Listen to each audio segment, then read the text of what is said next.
Mapapagod, pero hindi susuko. Alam mo ba na may dalawang uri ng pagod na pwede mong madama? Una, yung pagod na itutulog mo lang at pagising mo, okay ka na. Pero may isang uri ng pagod na talagang kakaiba. Yun ay ang pagod na hindi nadadaan sa pahinga. Isang pagod na magpapahiwatig kung gaano kabigat ang mga problema mong daladala. Pagod na magpapanginig ng mga luha sa mata. Pagod na magdidikta sa'yo para sabihin ayaw mo na.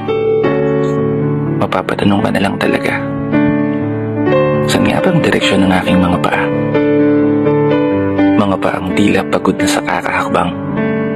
Mga paang ngimay na sa kada tapak sa baitang ng hagdan.